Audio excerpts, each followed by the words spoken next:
And as everyone who dials into these knows that we always wait for the social media bank of lights to come on, and especially yesterday. I don't know, Ellen, if you had the same thing in New Zealand. There was an outage with Facebook and WhatsApp and Instagram, and I think it's because Mark Zuckerberg heard, Ellen, that you were coming on, so that you've already broken the internet, Ellen, before we've gone live. Right, and talking of which, Facebook still hasn't switched on. Ellen, New Zealand, I'm just filling everyone. Ellen, New Zealand, I always think, and see what Mark thinks to this, I think New Zealand's a bit like Shropshire. That in the UK, they've got this gorgeous county called Shropshire. And when people relocate to Shropshire, you never hear from them again because they have such a lovely life. It's such a lovely county, such a lovely social life. And it's a bit the same when we see people relocate to New Zealand. You don't really hear from them again because they're having such a lovely life, such a lovely community. Do you think New Zealand is the best country in the world to live in? I mean, I'm biased, but I do. I've been lucky enough to travel the world, and I love New Zealand. I love traveling, but I love it being my home. I feel very lucky to be here. I just help us. Facebook still hasn't clicked it. Just help us. Why? What do you think is, not looking to be biased, overly biased towards New Zealand? What's the magic dust about New Zealand? Oh, I mean, one part of it is just my home. That's where I grew up. So there's always something, I think, wherever you are in the world, whatever your home is, has got a special spot. But I don't know. I just like it. It's relatively easy living. It's pretty multicultural, which I enjoy. Yeah. We've got gorgeous scenery, like, very, very blessed to have a lot of opportunities to have, outdoor time. Yeah, I don't know. I really love New Zealand. I feel very lucky. It's definitely a part of the world that I'd love to visit. And from my teaching days, multiple students that have been out there, again, have never come back because I think because of those reasons. Yeah. Really so Mark, you would take New Zealand over Brighton, would you? I can't really comment. I've never been to New Zealand. It's on the bucket list. I haven't quite got that far yet. Well, we'll sort that out. Ellen's going to give you an invite, and me, and all the 1,000 people that are going to be dialed in. We're going to be coming to see Ellen a little bit later. Right, Facebook has clicked in. Hello, my name is Max McGillivray from Beanstalk Global. Very proud to be on another edition of the AHDB Talking Leaders series. Mark, take us away. Just introduce AHDB for those that don't know, and the purpose of Talking Leaders. Go, Mark. Good morning, all. Mark Campbell here. I'm from the AHDB, and we are a statutory levy board that help to support farmers in multiple ways, from opening export markets to providing research to giving knowledge exchange. And part of that is the Agri-Leader programme, which is where we're trying to enable UK farmers and growers to be better leaders and managers. And this here's our Talking Leaders series. It's where we can delve into some expertise from around the globe, and we're really pleased to have Ellen all the way from New Zealand. Okay, so Ellen, let me just do the proper introduction. We have our podcast series, and people like to have a little bit more background on yourself, and we need to introduce you properly because you're Dr. Ellen Joan Ford, and we're talking about creating a thriving workplace. Apologies, everyone, I'm reading off my phone because I'm in a different studio today, so I apologise for that. Ellen, talking about creating a thriving workplace. She is hugely ambitious. You've got to look at Ellen's LinkedIn profile. Ellen, what you posted up yesterday was hilarious. In that first sentence was very entertaining. But I'll let everyone else look at that.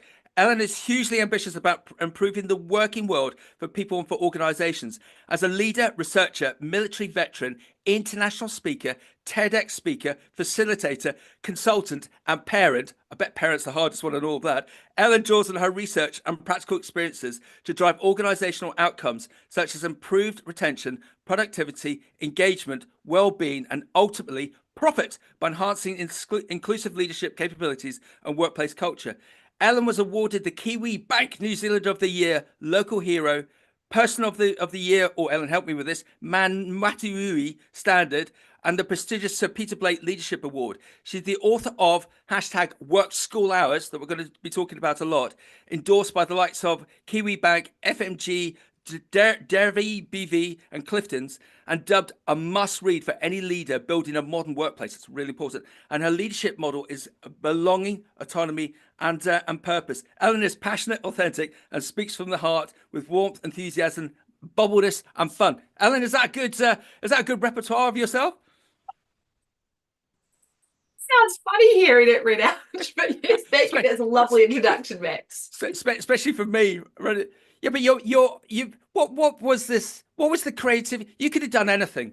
You could have gone into politics. You could have gone into sportsman. You could have stayed in the military. Why have you got this need to give this positivity? You're just saying off camera, and we won't name the company, but you're just saying off camera that you just done a big session with a big dairy company looking to improve the what. Why do you want to give? What is it about you, Ellen? Oh gosh, I typically what happens is actually Max, I get pissed off about something that I don't think's working well, or I don't think's fair for enough people, and so I get pissed off when I want to do something about it. So that's often the starting point.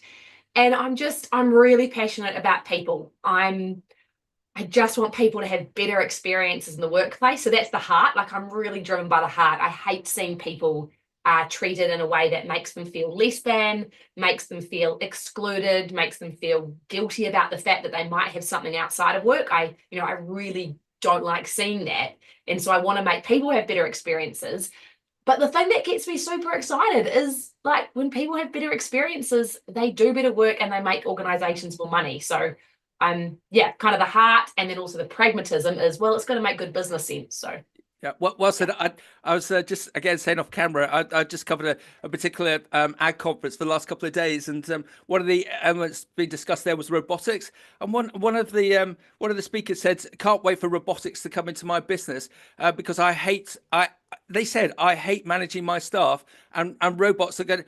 But that's the wrong thing, isn't it? Because if you've got a tuned on workforce, it's not just the efficiencies that they're going to bring. It's they're going to just drive your business further forward. Yeah, robotics will assist on a binary basis, but Ellen, it's people, isn't it? The most important thing in a business is people. oh, absolutely. I think advances in technology are incredible. AI, as you just mentioned, robotics, they're going to do amazing things, but it's always in tandem or in sort of some kind of cooperation with humans. And so, the better any of us can hone our human skills, the better we can actually make our businesses perform. So, yeah, robotics are never going to replace leadership. So Mark, this is where you're so mercurial in that you're bringing people like Ellen in, so that our community of ag and the associated areas, we can learn from Ellen. Mark, I keep on saying that sometimes our sectors within the UK aren't overly sophisticated when it comes to leadership. Mark, what's your view? Do you think that we need to raise our game, or do you think with the likes of the assistance from having Ellen on, do you think we are getting in a better place? No, I do. I definitely think that we're moving in the right direction. But yes, I think there's always room for improvement. There's always room to develop these kind of softer, human-centric skills, which, if I'm honest, and my personal opinion is the agricultural industry, we haven't been very good at, because we like cows and ploughs, and we don't necessarily like to delve into the people humanistic element. But it's something that's moving hugely forward, and why we're doing what we're doing now with Decembers AHDB. Yeah, and Ellen, what problem we've got within this sector is hours. It's sort of a badge of honour that I've worked 80 hours this week. Oh crikey, we've just had harvest and we've done 15 hours this week. It's not like it's an office role or being an accountant or a solicitor where you might be able to do 40 hours. You've covered so many businesses in your career. What's the workarounds in this oddity of agriculture, where you've got to get long hours to do the work, and as such the leadership skills that you've got to have to be able to manage a team like that have got to be another level? What's your take on that, please? I think the first thing is, I do this across a lot of sectors, and I always kind of get a little giggle because every sector thinks that they're really special. They're like, oh, we've got this unique thing about us. And yes, of course, ag does have uniqueness, but actually people are people. It doesn't matter what sector you're in. So in terms of the long hours, you're absolutely right. It's almost like we hero worship, as you say, the badge of honor, how many hours we've worked. But really what we need to be focusing on, and this is for every sector, including ag, is what did we deliver? What were the outputs? And if we actually get focused on making sure our people are delivering the outputs or the deliverables, that should be the driver, that should be the focus, not how many hours did they do. And I think we're really missing a trick when it comes to improving productivity, because if people work faster, typically they get more work given to them.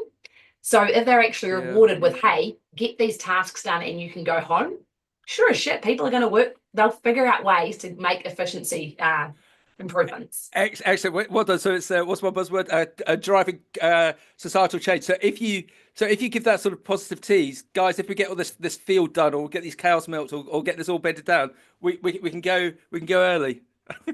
Ellen, can I just jump in? This conference I was covering yesterday, they were saying yesterday, one of the guys who's a big potato farmer, he said that to reward their team, they give all their team Fridays off in December, as a gesture of good faith, because they've worked so hard during the year and they get paid for that, all those extra hours. But they give Fridays off to the team so they can go Christmas shopping. But most of the guys and girls want to come back to work because they don't want to go Christmas shopping.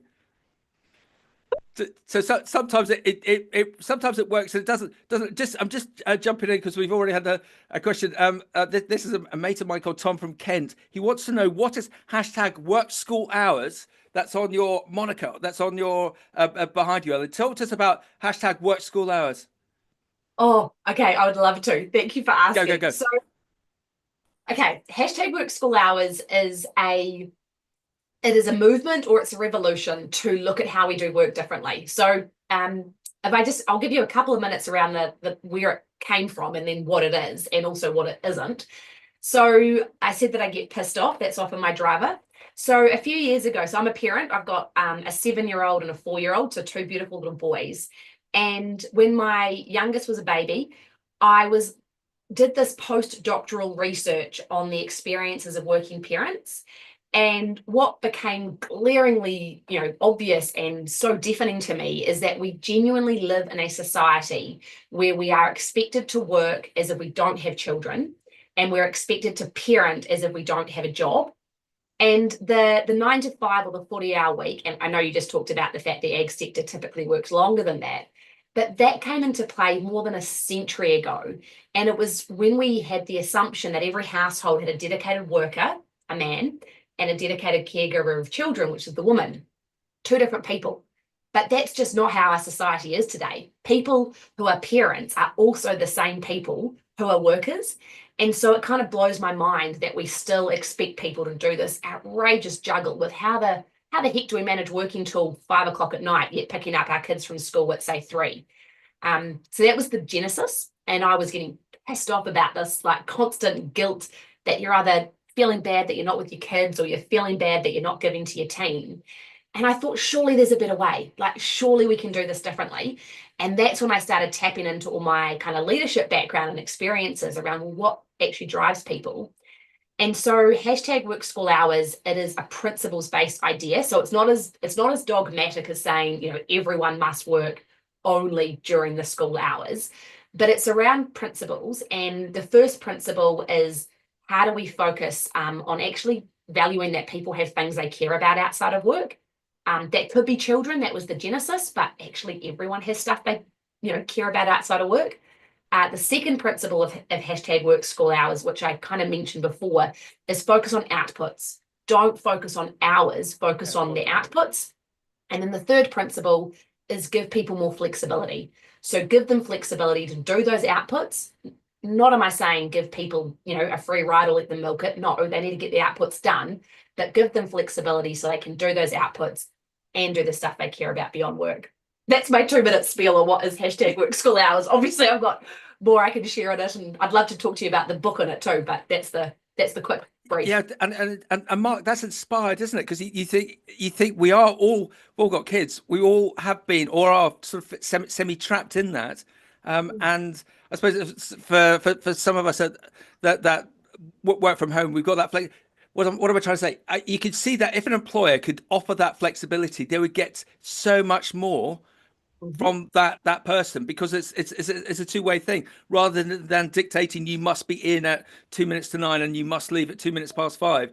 And then you got all the, because I'm sure it's the same in New Zealand. We got huge childcare issues in the UK, and it's really good because we've got a declining population because no one can afford to have kids because of the childcare. So actually, if there was more, if there was that positive sea change around #work school hours, that would create, we would be more productive. Mark, thoughts? We'd be massively more productive, and this topic really interests me, particularly as we've gone through COVID.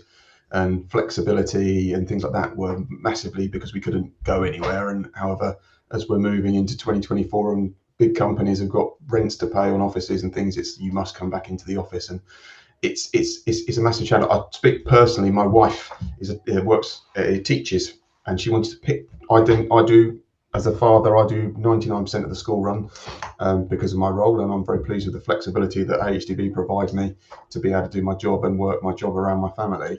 But my wife had to complete a flexible working form to come in 15 minutes later one day a week, and was then pulled into the office and asked when would she make those 15 minutes up within that week. And I was like, I do more than my hours anyway. I start 15 minutes earlier the other days of the week, so you actually owe me hours. And it's just the flexibility. The point I'm trying to make is they're trying to offer flexibility, but actually it's not very flexible, and that's why people don't do it. But building on those points, and it's a really interesting piece where you're focusing on value of outside of work outputs and flexibility. UK agriculture, any agriculture, tends to be driven operationally by nature, and certain things have to happen at certain times, where it's harvesting the crop, whether it's milking the cow, whatever it may be. How could we take some of your learnings and be a bit more flexible and implement them into our industry? And it sounds like you've worked with all sorts of industries that you could do this. Yes, well, I'm glad you asked, and I'm excited to have some examples to share. Can I just quickly, can I just very quickly tell you about the book that I wrote on it? No. Yeah. Go, Ellen. Go. I'm gonna do it anyway. What did I think, Martin, that was going to happen? Yeah. Go, Ellen. Go. So this is the book I published at the start of this year, #Work School Hours, a revolution for parents' workplaces in the world. Now, genuinely, my goal was not to flog books. Like, that is, yes, buy a book on my website. It's beautiful. Get one. But actually, I want this stuff to have an impact. And in fact, remind me at the end, I'm happy to give you all the codes so everyone get a free ebook. So I want this content to spread. I really, it's not about selling books. So I'll give you a code for a free ebook version of this. But in it is lots of examples around how do you apply those principles in different sectors. And it's based on work that I've done with a lot of sectors. But just to give you some examples from the rural sector, I worked with this incredible dairy farm who basically it was a small area, and it was a real community farm. They planned their milking schedule around the school bus. So what they did is they basically were like, we've got parents who are doing the milking, and they need to be with their kids until that kid gets on the school bus to go to school, and they need to be back at the other end. What that meant is they changed their milking schedule slightly. And from memory, their production of milk, I'll be upfront, I think it went down by a small percentage. But what they said is their revenue overall, and their profit, went up far more because they actually retained their staff. And the cost of attrition is just significant. Also, when we think about the well-being of our people, the more well our people are, the better work they do. And so there are actually all these other benefits that far more than made up for the small reduction in milk production. Also, what I'd say is that they were just trialing it, and they actually think that they can probably get the milk production back to what it was anyway. So that was one example, was our school bus timetable basically dictated the milking schedule.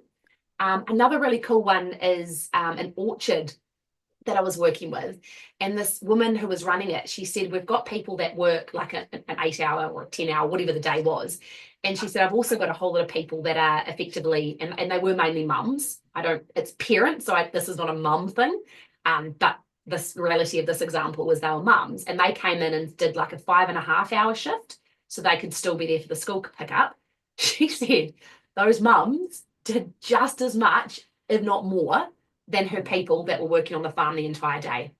And, the same is true. If you want something done, ask a busy person.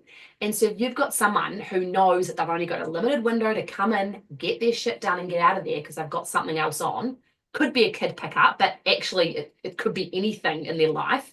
An aging population, more and more workers have caring responsibilities for elderly relatives. What's that? All kinds of things. So kids with a genesis, but actually, this applies so much further. And it was just amazing when we start implementing these things. This woman she wasn't even that shocked. She's like, I knew this was going to happen. I knew that the mums would deliver just as much as my, full-time workers. And do you know what's so cool? She paid them the same amount. She's like, I'm going to pay you to do a job. And she paid them to do that job. And the fact that they worked less hours was irrelevant to their pay because they were delivering. Yeah, there's just give an example.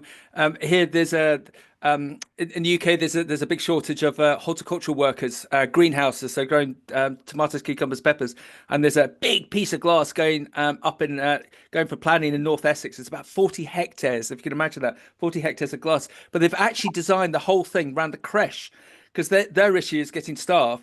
They got some army barracks, which are just out of reach, about 20 miles down the road. And they've worked out that there's a lot of army wives who can't get any jobs in the local area. So they are building a creche and then building the glass house around the creche. The transportation is going to be free. The creche is going to be free.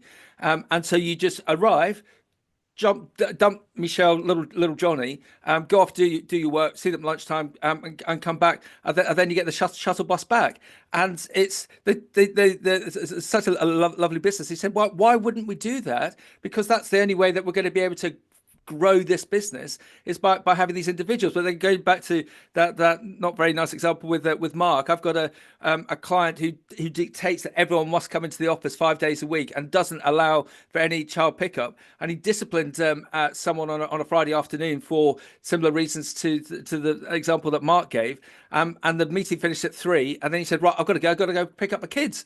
And it just it's just bad leadership, Ellen.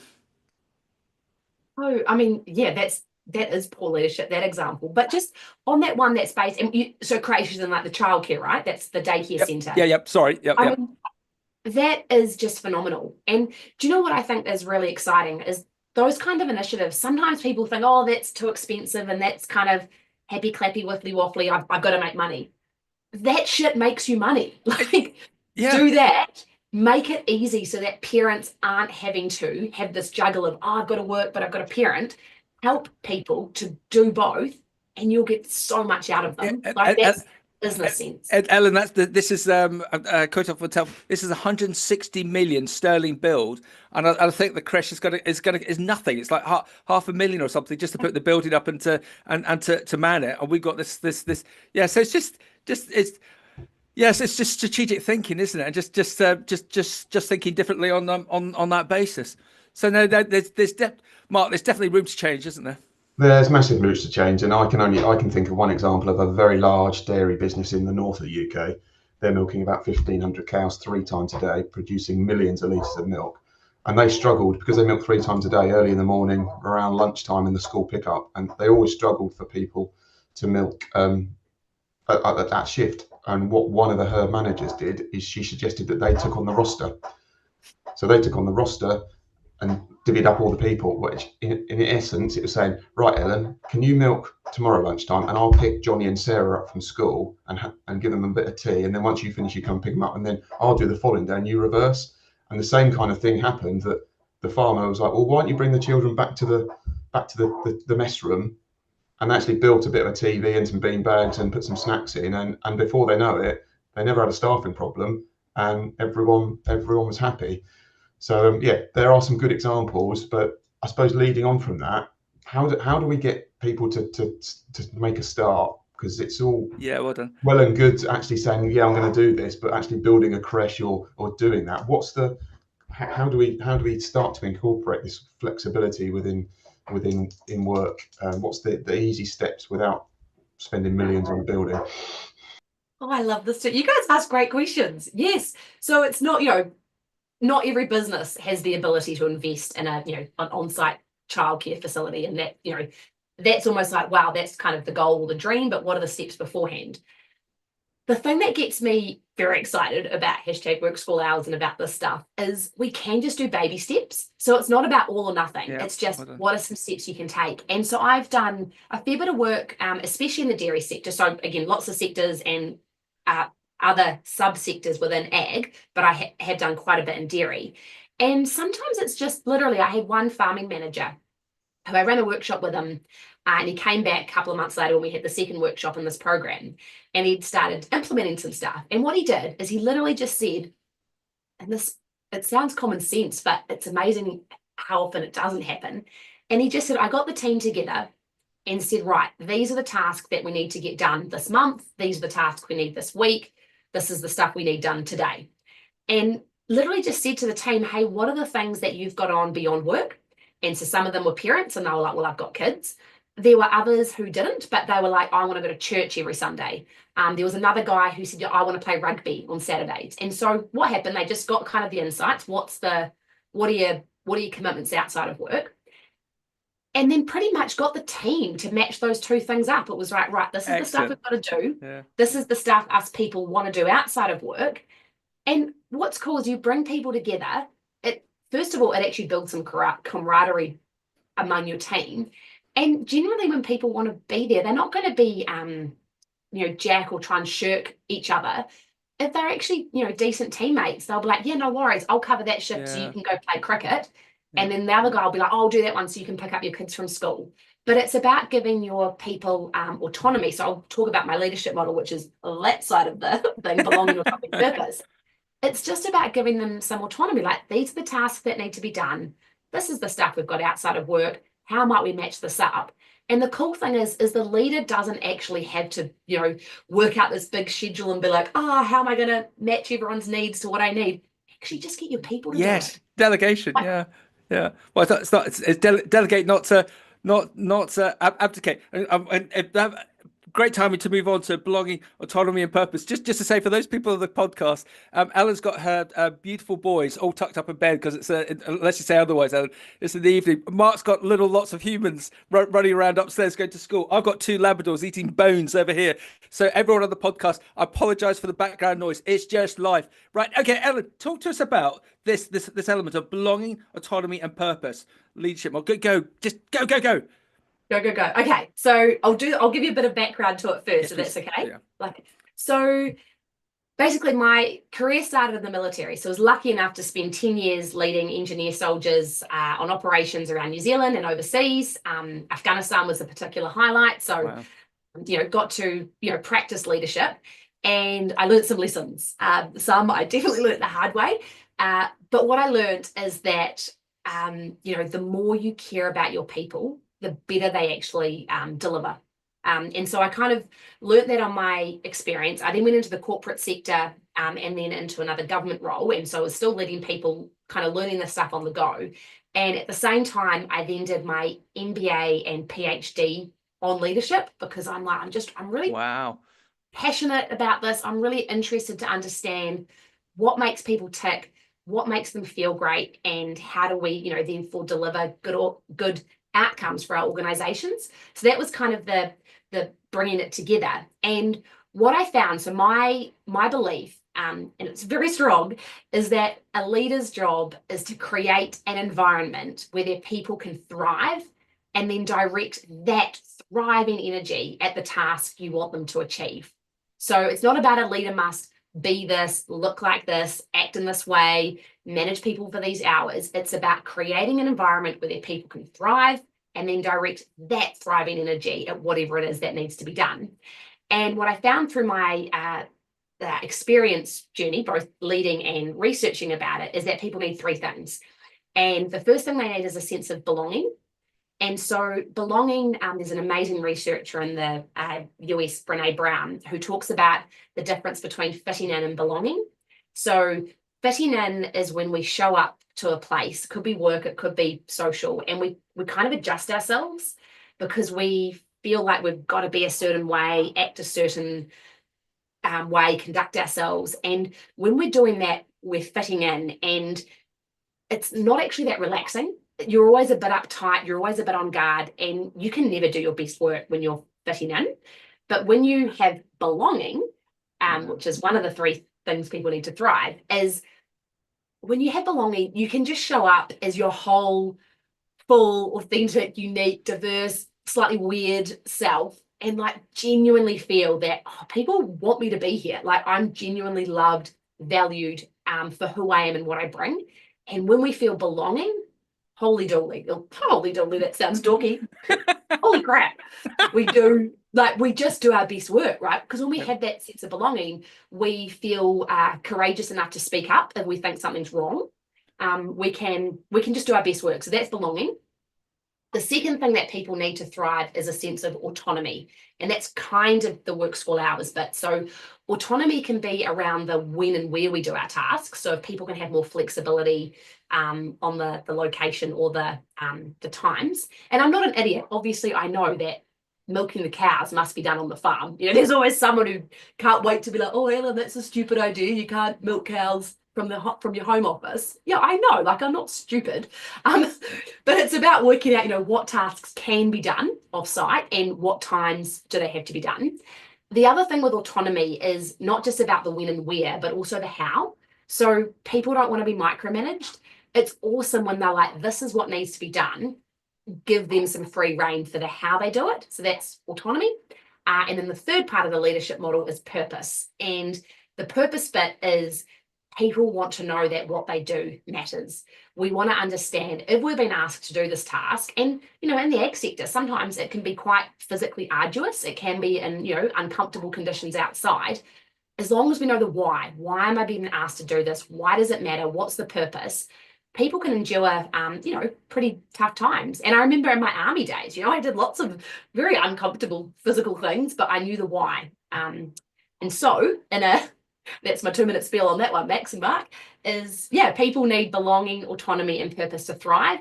And when leaders can create that environment where people have belonging, autonomy, and purpose, allow them to thrive, they'll do their best work. So, Brilliant.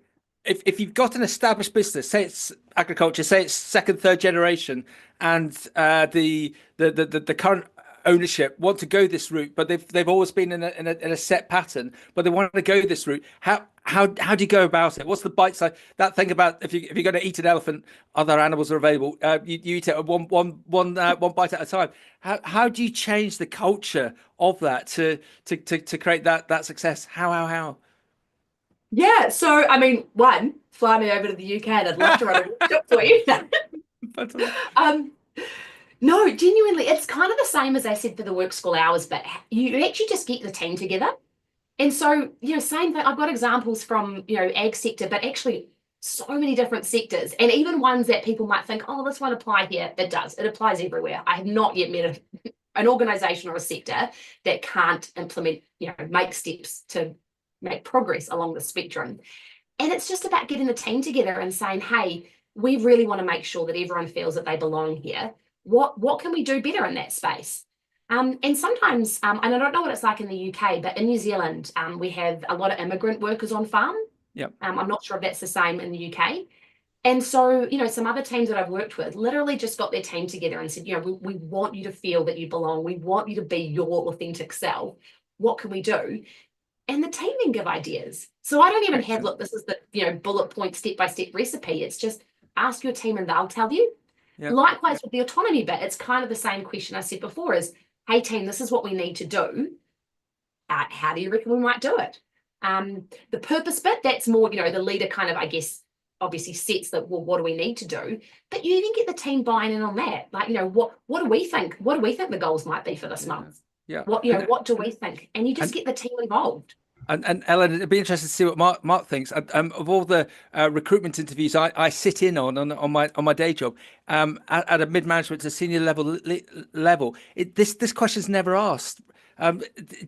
Leadership. How would you empower a team? How would you bring a team with you? So if anything, I would probably say quite a few people at a mid-management to senior level are being appointed for justifiably the right skill set, but also the wrong skill set to take forward a team. So this is something that Mark, we should really be looking to bring into the sector in the respect of, if you are interviewing people, just talk us through your leadership style. How can you get a team to hum, to work with you from what we've learned with Ellen? Do you think, Mark?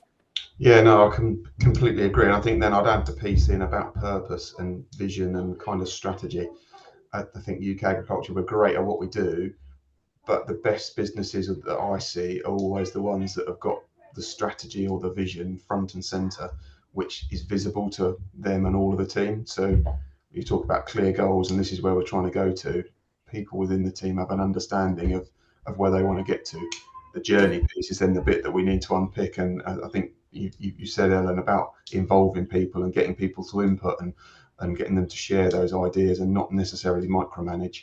because we're not in the Victorian era now where thou must go and do that or do this and do it that way.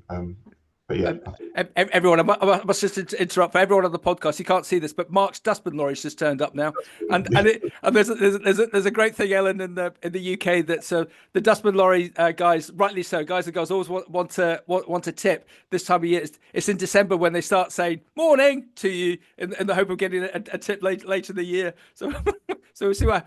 So Ellen, do you think that is something that we also should be talking about, as well as looking to adapt the team now, that in your future recruitment, either internally or externally, you've got to push that.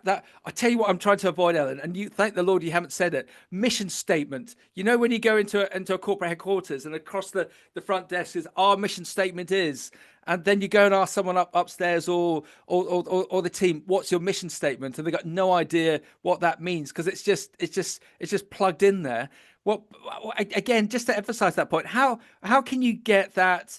How can you meet someone from a business in a Friday night in a pub or a club or a rugby club, and you say, what do you do? And they say, oh, I work for XYZ Dairy. And I tell you what, our aims are to. How did that magic dust? How did you get them to have it like a really positive tattoo on the inside of their forehead? How? So, I don't want to manage expectations. I don't have the perfect silver bullet answer for how you do that. But what I will do is give some thoughts around it. So I totally agree with you. Mission statements, vision statements, great. I'm not knocking them, but they can't just be token crap that just gets plastered on the wall, put on the website, and no one knows about it or cares about it, because that is completely token. But here's an example, and again, sorry, I'm using dairy a lot because that's sort of my go-to just now, because I've just done some stuff with them recently. But there was a guy who was telling me that, and I'm so sorry, I'll get some of the terminology wrong, so please forgive my ignorance. No, you go. But there was I think you call it a down cow, and they, one of the workers had helped pull up that cow, and a year later, the manager talked to that staff member and said, hey, look over there, that's that down cow that you saved. Like, you made a difference there. Yeah. And that person was just filled with like, oh, wow, like what I did made a difference. What I did had meaning, had purpose. There were other examples where someone they'd done something useful on farm, and then the manager said, hey, you doing that great thing, you actually just saved our farm money, because we didn't then have to go and buy this extra piece of equipment to rectify the situation. Sorry, that's a half-ass example because I don't have the details, but it's just about telling your team members, hey, when you did this, that's awesome, because it actually led to this. That there contributed to this. You doing that helped our team achieve this. So that's the kind of giving people the feedback and recognition afterwards, so it's real to them. But then at the starting point, it's like, right, we want to achieve this, so these are the steps along the way to get there. So when we do this step, that's going to help us to meet that goal. So I think that's a really cool way to link it. It's got to make sense to everyone on the ground. So not just this lofty thing at the top that the headquarters, maybe some of them know it. It's got to be absolutely linked to everyone on the ground. And the other thing is getting people involved in some of these things. So if a farm manager has like, these are our goals, they might say, so what do you think should be our sub goals? Like, what are the goals under there to get that? And get the team part of making the team to be involved in that conversation. Yeah, well done. Mark, can you go for this question that we've just had from Sam? Sam, but hold on, Mark. Let me just set it up. Ellen, there's a very well-known DJ in the UK called Chris Evans, and he bought a radio station as he did, and he wanted to be all inclusive, and he had this mantra of my door is always open. And he to his team, and there was 200 odd in the team, and he said it was the worst thing that he could do, because on a Monday morning everyone would be piling into his office with all their domestic dramas over the weekend or issues, and he said it was just the wrong thing to do. All about managing people, about you want to be the good cop, but how do you sometimes be the bad cop? Go Mark, go for Sam's question. No, we've got a really, really good question coming from Sam, and thank you for that, Sam. He said, on farm within his business, he's really up for flexibility, and he lets the guys get on and do their job, and he doesn't micromanage at all. And From what he can see is they all thought they really enjoy their jobs and they get on and do stuff. But the bit that he really struggles with is if something gets broken or something slightly goes wrong, it's how you actually pull them up and address that issue with them without kind of he doesn't want to upset the apple cart and upset the vibe and break that relationship, but he finds it quite hard to actually say, actually, John or Fred, that's not good, and how do we have those difficult conversations without affecting the culture within the business? Yeah, so I'm talking about stuff that's effectively, some people might say, oh, it's very nice stuff. How do we look after our people? How do we make them feel good? And often incorrectly, people think, well, that's kind of in conflict with we've got to get our stuff done. I can either be nice and compassionate and caring, or I can be focused on tasks. I'm fundamentally saying, no, the two things are linked. The better you treat your people, the better they'll do their tasks.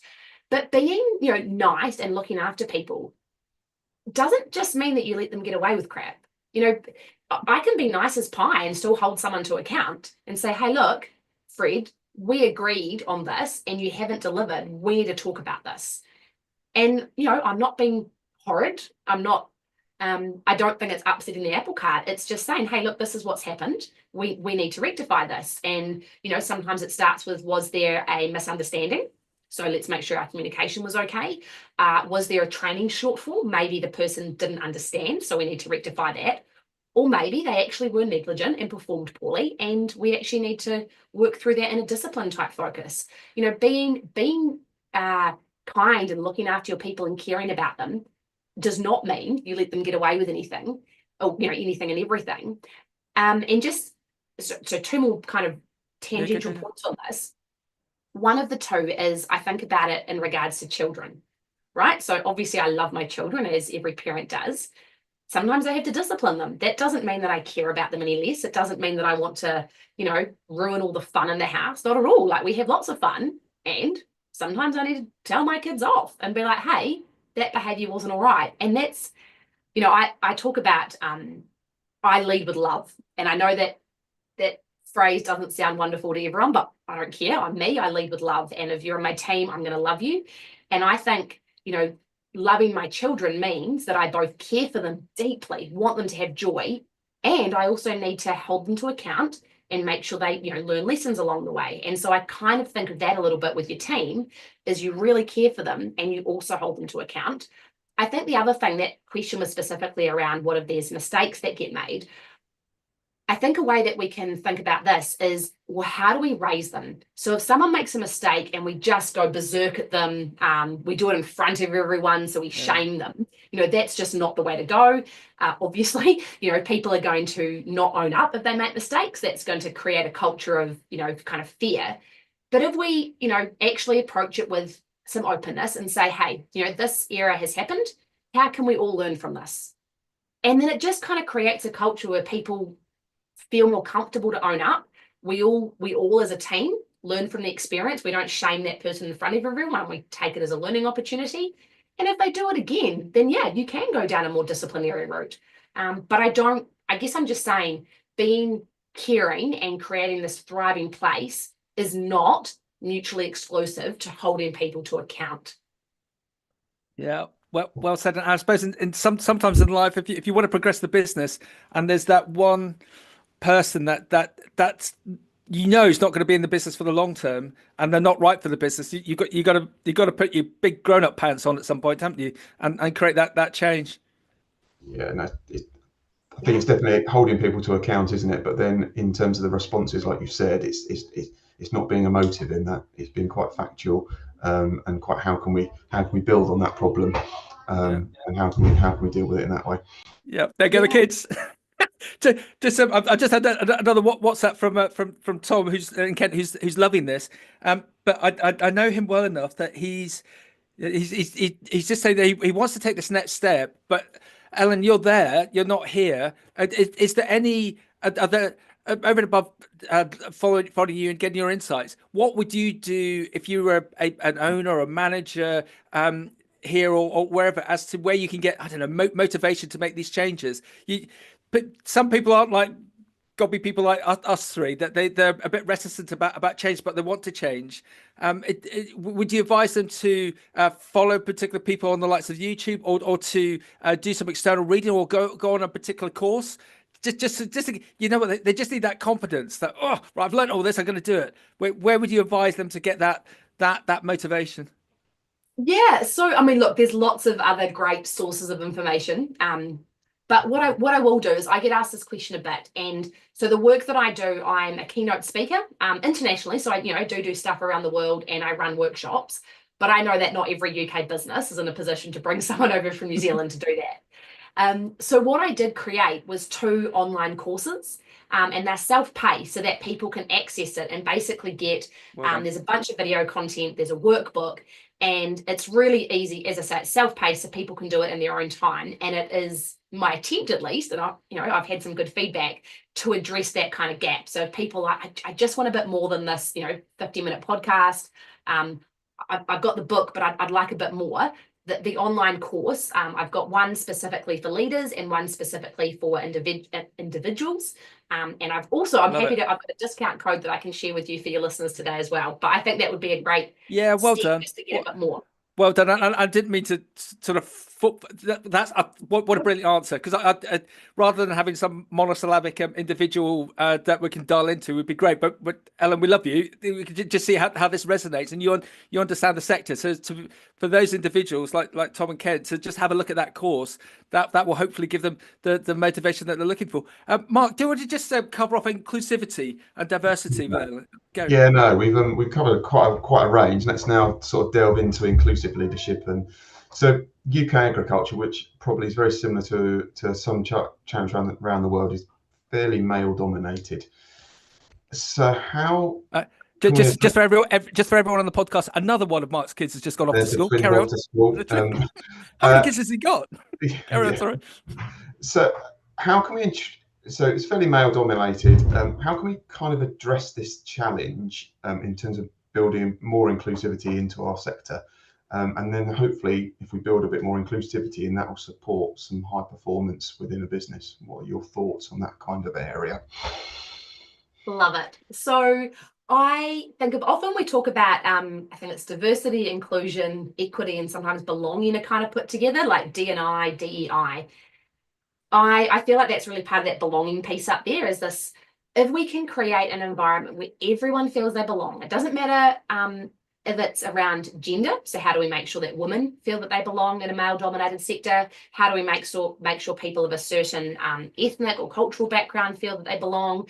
It's all around making sure everyone, whoever they are, feels that they have a sense of belonging. And so for that question was specifically around women in a male-dominated sector. So that's kind of my bread and butter. I was a woman in the army for 10 years. So very much there's some parallels between the army and the ag sector. It's very physical. It's, again, male-dominated. Often the leadership approach is very kind of commanding, regimental. So I have a lot of experience and passion in this space. I think the important thing is that we need to value everyone as who they are. So if you have a team of, say, predominantly men, and then you have one or a couple of women in the team, you can't then just assume that they're going to be exactly the same as the men.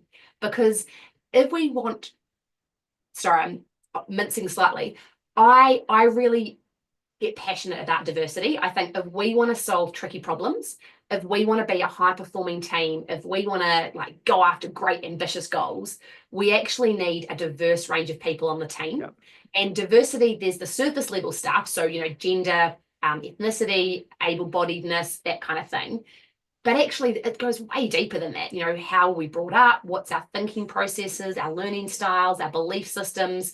There's so many things that make us different. And if we want to, tackle big stuff, we need more than one thought in the room, right? We want different thoughts. But if we try and make those kind of different people be the same as everyone else, then we're completely ruining the opportunity of those diverse thoughts. We have to create the sense of belonging where those people can actually be themselves. And first of all, not all women are the same and not all men are the same. So always want to put that out. But also, you know, if you've got a woman in your team, guess what? She might have some different needs to the guys in the team. She might not speak or act in the same way as the boys. Again, that doesn't mean that all women are like that and that no men are like that. But it's just about valuing, well, who are they? Who are they as a human? What do they care about? What do they bring to the table? And realizing, oh, they've got a different way of doing things than the rest of the team, but this bit here is really valuable. So how can we harness that? Yeah. So I think, yeah, create an environment where people have that sense of belonging, and that will, yeah, absolutely help people who are, say, a minority group, which in that example was women, to really thrive as well. And guess what? It's good for the blokes too. It's not like it's up the women and down the men. It's no, we bring everyone up. And here's an interesting question from a contact of mine called Neil in Somerset, who runs a big Apple business down there. Could you ask Ellen, what's the best business that she's ever been involved with? So have you ever walked into a business and thought, I'm not needed here? These guys are knocking it out of the park, and why? And I know not every business will be perfect, but without obviously naming names, what business? Because we all like to sort of learn, and we sort of plagiarize what we see. But what's the best business that you've seen, and why? Why was it so good? Oh wow. Okay, so it's tough to just name one, and not by name, Yeah, but it's hard to name one. But so this is where it's a little bit, I find this interesting. It's not always the really tangible things that you can explain, and just go with me on this. I think yourselves and everyone who's listening, when you walk into a room, sometimes you can just feel that something's off. You can't explain it. Everyone looks like they're there, they're doing what they're supposed to, but it just feels off. And other times you can walk into a room and you can just feel the energy. You're like, wow, these people want to be here. They clearly want to be working with each other. And it's difficult to describe. It's difficult to, quantitatively explain the difference. But all of us actually do have the ability to kind of, tap into that, like what something feels off or something feels great. So I think one really great example was that I mentioned the Orchard before, who employed some of the mums for basically a school hour shift. That business, I remember walking into it, and actually I was researching them, so I wasn't there to deliver work for them. They were actually part of the leadership project that I was doing as a co-researcher with Chris Parsons and Josh Williams, leadership project for New Zealand's food and fibre sector, and they were one of the businesses we were interviewing. Now, I didn't know that they were a particularly great business. It wasn't, they were one of the businesses that we were interviewing. And I just walked on their orchard, and you could just tell that it was humming, I think was the word you used. Yeah, well done. And the way that this manager, this woman, she talked about the care she had for her team, it was incredible, and it wasn't token. I get frustrated with sort of token well-being policies and token staff retention policies that are just tick boxes. This was genuine. And she said, our team are at the heart. And you could just tell she meant it. And this particular business, it was an orchard. A lot of the workers were, not necessarily the highest socioeconomic demographics. They didn't all necessarily have particularly affluent homes that these workers were coming from. So she made sure they were fed. She made sure that these people came to work and were fed. She made sure that they were trained in the purpose of everything. And one example she shared, I'll get the details wrong, but it was something about when you prune the apple tree, I guess. Yeah. And typically workers are just told, prune it at this mark. But she was like, no, I talked to the team. This is why we prune it at this mark, because it means that the bud can do something. Yeah. Sorry, terrible here. But what she said is that, and then the year later, the team could see, oh, I did this thing here, and I can now see the results of it. And it was just so many little, I think, micro examples. So it's not necessarily they did this one thing and everything was amazing. It was, if you think, I don't know, what's the opposite of death by 1,000 cuts? Like brilliance by 1,000 good things. Yeah, well done. Yeah, but it was just all these little things that the team were at the heart. And they were a profitable business, and they had grown. And she explained to me, we have grown and become more profitable because of the fact that we put our people at the heart. Wow. Well, So I just think that was a cool example. and Ellen, just as we're coming to the end of our clock, it's a bit like, going to use the rugby analogy. New Zealand's a fantastic rugby team, but they haven't always been on top. It's all. So do you think that running a business, the leadership of the people, is going to be like that as well? And you've just got to be aware of that. You've got to be in it for the long run, not the short run, and that you're going to have hopefully lots of highs, but you have some lows. But you just got to rise above that and know where your end goal is going to be. Oh, absolutely. I mean, and leadership's bloody hard. It's people. You know, we, in the food and fiber sector, you can have pretty good systems to grow plants and grow animals, and you kind of can predict what's going to happen. If I put this nutrient in the soil and I get this much rain, probably this is what's going to happen. People can be a bit more unpredictable than that. And so it's hard. But what I think's cool is that we can get it wrong and that we can try again the next day. So there's examples when, a leader's had a conversation with a team member and they've come out and thought, oh shit, that did not go well. I wanted to make the person feel good. Instead, they've come out in tears and I've completely cocked that one up. Go back the next day and say, hey, that conversation didn't go how I wanted. Can we try it again? Well done. Actually, we can do that. We won't always get it right. We're the leaders, we're people, so we're imperfect. Our people that we're leading are also imperfect. But if we just try our best to care about them and genuinely give a shit about them, when we get it wrong, we'll just give it another go. I think that's kind of cool. Like nothing's going to make it a write-off. Keep going. Mark, wrap up for us. But I've got multiple people saying, can we have the codes? Oh, yes. But let Mark wrap up for us.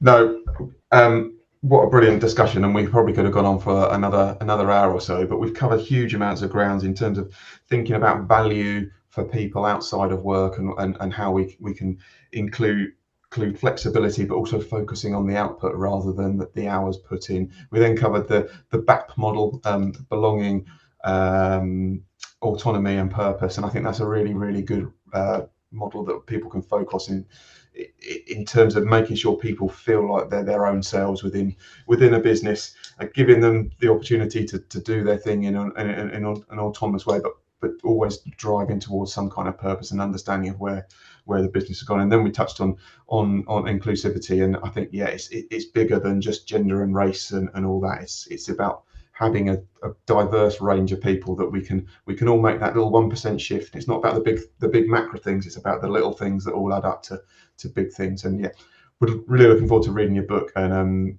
definitely would love to come on one of your courses in New Zealand. So we'll put that in on our staff development form to see if we can come out and see you in the sunshine. Excellent. Ellen, if it's easier, email us the code for the ebook and the discount code for your course, and we can put it on the on the social media side. I think that'd be fantastic. Yeah, I'll email you them as well. But if I can just quickly tell you them. So go. Is my website there? ellenjoanford.com? It is. Yeah. So that's my name, ellenjoanford.com. That's my name. And there's on the homepage, there's quite a few free resources. There's like a belonging, autonomy, purpose case study. There's work school hours summary. I think there's a couple of checklists. So that's all free. You can just grab that. But if you go to the shop page, I've only got a few products, so this is easy. There's an ebook, and I've made it. Shit, I hope I get this right. Tell me if it doesn't work, please email me if I've cocked it up. But what I set up just before I came on, if you put the ebook in your cart, and again, that's an ebook, the code, it doesn't matter if it's capitals or lowercase, Talking Leaders 100. 100 means 100% discount. So Talking Leaders 100, that'll give you the ebook for free. And then there's the 2 online courses. One is for leaders. So if you go Talking Leaders 50, that'll make it 50% off. And because there's one for parents, I thought, well, I'll call that code Talking Parents 50. Yay. So if you use Talking Parents 50, that'll give you 50% off the course, the online course for parents. So they're the 3. Yeah. Talking Leaders 100 for the ebook for free, Talking Leaders 50 for 50% off the leaders course, and Talking Parents 50 for 50% off the parents course. I hope that came out all right. Yeah, well done. My WhatsApp is saying thank you. So that's so fingers crossed. So Mark, wrap up for us. Last wrap up. Go. Brilliant. It's all been good. Thank you very much, Ellen, for joining us all the way from New Zealand. We'll be live again next month. Crumbs after Christmas is our last broadcast. Max of 2024. We'll be in 2025 next, where we've got a couple of really exciting broadcasts. One with the head of learning development for Leicester City Football Club, talking about how you bring people with you. And then we've also got Sheena Horner talking all things mental fitness. And what she's doing to keep herself mentally fit, which would be all good. So a couple of really good things next month. Excellent. And just to wrap up, after 3, could the both of you tell me the best rugby team in the world? 1, 2, 3. England. Scotland. Right. I win. Ellen, thank you very much. Thank you. Cheers, Mark. So much, Max and Mark. Really appreciate it. Bye.